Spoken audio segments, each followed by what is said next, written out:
Hello, welcome to In Conversation. It's good to be back for another episode. Just aware there might be some new viewers or people kind of wondering what's going on. So it's probably best to start at the very beginning and explain what we're doing, and even who we are actually. For those that don't know, my name's Calum. I'm the vicar at St Michael and All Angels Parish Church in Bramwell. And this is Jess, who is the Associate Minister at Stockport and Bridlington Parish. And she also happens to be my wife as well. And In Conversation is where we sit down and have a conversation with each other. This isn't the only time in the week that we sit down and talk to each other. But sometime last year, we think it was the summer, we kind of just sensed God saying, do something different, do something new, and have a conversation with people. Albeit we're having a conversation with ourselves and you're watching. And to do it along the lines of what we believe, things about faith, things about community, about leadership, about how we cope with current life. And people seem to enjoy watching it and got stuff out of it. So we thought we'd keep doing it. And so we did it for a number of weeks, every week on a Thursday. And then we took a break over December and Christmas, just because we did quite a lot of filming of daily stuff throughout Advent. But we did promise we'd bring it back in January because people enjoyed it. So we normally sit in our kitchen island, drinking tea and talking about various stuff. You can see we've moved location. We're in our study today. If you know anything about me, you might have already worked out that when I'm told to just rest and do nothing, I can't do that. So during that period between Christmas and New Year where I was on rest and break, I came and reorganised the study, so we're in here today. And I've got one of my Christmas presents for my mug. I got this from Samuel. It's a Paddington Bear mug, just for those that are interested in which mug that I'm holding for my cup of tea. And we're just going to share some of our thoughts over the Christmas season and some of what we kind of think might be going on at the moment. We're filming the day after the Prime Minister announced the new lockdown in England, so some of that might kind of come across in our conversation. But lockdown and Christmas, they kind of seem two opposing themes, really. Yeah, definitely. I think, I don't know whether it does for you, but Christmas always feels for me a bit like a freeze frame on time, where we almost forget whatever is going on in the world, and just for that one day, whether we are people of faith or not, we seem to have this feeling of great joy and celebration and togetherness, where we almost just put down what was bothering us the day before and don't pick it up again till the day or even a few days afterwards. And I've been thinking a lot about that, really, particularly in light of, as you say, the Prime Minister's announcement yesterday, because I've woken up feeling quite tired, quite heavy-hearted, quite conflicted almost, because of the rules in which churches can remain open during this time. And I kind of had to ask myself this morning, you know, what does celebrating Christmas have to say to all of this? Granted, we're in a new year, but it still feels like there's got to be something, which we aim to do in these videos, don't we, of our Christian faith in what's going on at the moment. And I was struck particularly afresh this year by two things, really, that we just thought we might kind of talk about. And they're both related to the Christmas story. And the first of which is the Christmas story isn't perhaps as glamorous as we make it out to be. No. Jesus is born right into the heart of ordinary everyday life. And actually, if we read the story, it's quite chaotic, it's quite messy. Things don't go the way that I'm sure Mary would have planned. I'm thinking back to when we planned for Samuel's arrival. You know, we were really fortunate that things went the way we wanted them to. Sort of. But we know that that's clearly not the story for Mary, as it's not for so many others. And so there's just something in that spoke to me afresh, particularly this morning, about the fact that we proclaim Jesus as Emmanuel, God with us. And what that actually means is God with us in all the mess and the chaos and the anxiety and the confusion and the frustration and whatever it is we're feeling today, this week, that God is still with us in all of that. doesn't kind of disappear when things aren't going well. Yeah, I guess I'm drawn to think about the stable or the inn or wherever Jesus was, just in case there's any academic scholars watching. An Away in a Manger proclaims that it was all peaceful and wonderful and beautiful, which is why I hate Away in a Manger and try not to sing it each year. But you've got a newborn baby who is very vulnerable, very kind of delicate, probably screaming. I seem to remember Samuel didn't do a lot of screaming in his first few hours, but if he needed to, he knew how to. You've got a mother who's exhausted and again quite fragile. You've got a husband who, well, he's not husband yet, is he? They're not married. They're still betrothed, I think. You certainly got Joseph anyway, who is probably fearful for his child's life, fearful for Mary's life, fearful for himself because an angel has already appeared to him and told him what to do.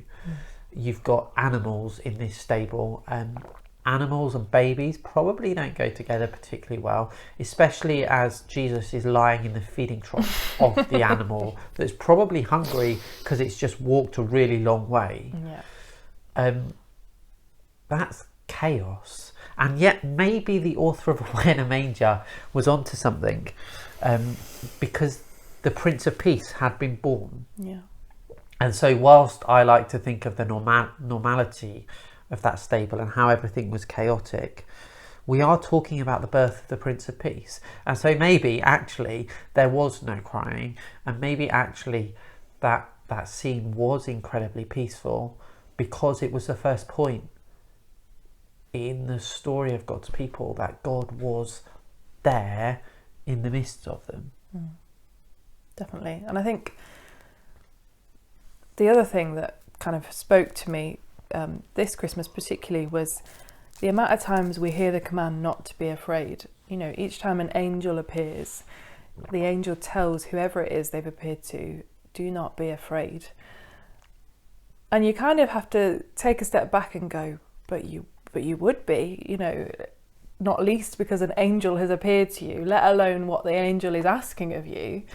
And I think there's something in that speaks to us afresh this year, too, you know, because we are living in uncertain times. We have no idea what this lockdown is going to bring us, although we are hopeful that we are on our way out of life as we have known it for nearly 12 months now. And it's easy for us, I guess, to feel fearful. Particularly if we are vulnerable and fragile, like the characters in the stable, which I think all of us are at one point or another. And yet, this God with us comes into our midst, into the mess and the chaos of life. And as you say, all of a sudden, things become peaceful, become calm, become different, which I guess is why we wanted to talk about it this morning, because it's what difference does the Christmas story make to our lives? You know, do we just bring it out once a year like our Christmas decorations and put it away again a few days later, or does the story have an impact on how we live day to day, 365 days a year? I guess I'm sat here thinking that we didn't want and don't need coronavirus, and the number of people it's making severely ill, and family life it's distorting, and the number of deaths is just tragic and a catastrophe worldwide. I'm not just thinking about the UK, but there's almost a sense in which actually we did need the chaos and upending of something to maybe reset some values. If you think pre-pandemic, life was busy, the world was busy, the world was chaotic and confused and broken, and the world is still broken and confused and chaotic, but we've all been forced to pause and reflect and reassess, and maybe some of us have got some answers and some of us are still searching for answers. But I guess Joseph and Mary were busy in their daily lives, and the angels were busy and the shepherds were busy tending their flocks, and the religious leaders were busy enforcing a set of rules on the people of Israel that weren't actually bringing them necessarily any closer to God. And within the chaos of a Roman census and the birth of Jesus outside of a palace, the shepherds are forced to leave their flocks and go and find God. Mary and Joseph are brought together in a unique and special way, and everyone kind of takes notice of what's going on, even if they ignore it. In that moment of birth, there was a sense of peace, potentially, and there was a moment for reflection and observation that changed the whole world. And I think the power in that actually comes from the fact that they all go back to where they came from, or Mary and Joseph obviously go off by a different, and the wise men even go off by a different route, but they all go back to some sense of what life was like before. But changed. Yes, different. Yeah, and so I guess that's what I wanted to say, really, that the pandemic is going to end. It's not a case of if, it is a case of when. Okay, yes, we might always live with COVID, but we will know how to treat it, and hopefully less people will die from it, just like we've learned to live with other diseases, and we've got back to life somehow. But yeah, life will be different, and it should be different. We hopefully won't necessarily take certain things for granted. Hopefully some people might have found themselves closer to God, and discovered that there is a God, because when you're alone and you're forced to be alone, you come to realise that we're made for human interaction. And if we can't have human interaction, what interaction is there? There's the interaction of God. Yeah. Which no Prime Minister can limit us from. And so I just maybe actually the Christmas story teaches us that sometimes it's good to pause from the chaos and the confusion and the busyness of the world, to acknowledge what's going on before us, and then to go back to things, but with a perspective that's changed. Yeah, and I think we just want to, I think we found encouragement really in continuing the Christmas story.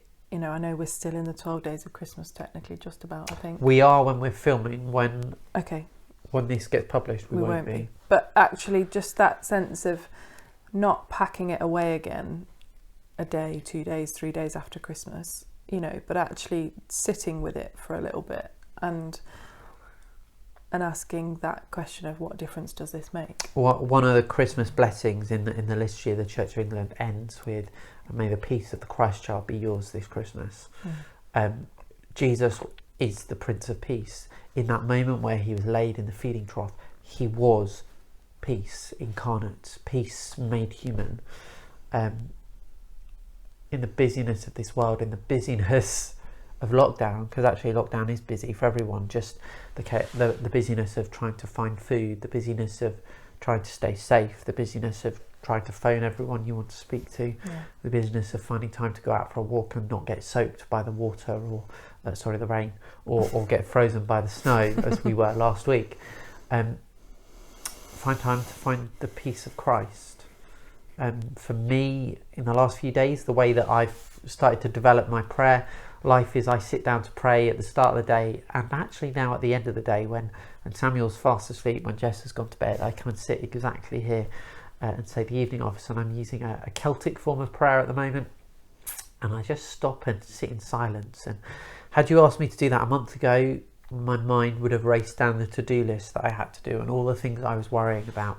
But even in the matter of just a few days of starting this new discipline again, sitting and being and just stopping, my mind doesn't race off to the to-do list. I do find some sense of peace. And so I'd encourage you really to find that moment of adoration that we see in the wise men and in the shepherds, to stop and just remark on the beauty of Jesus and allow his peace to overtake and overwhelm you.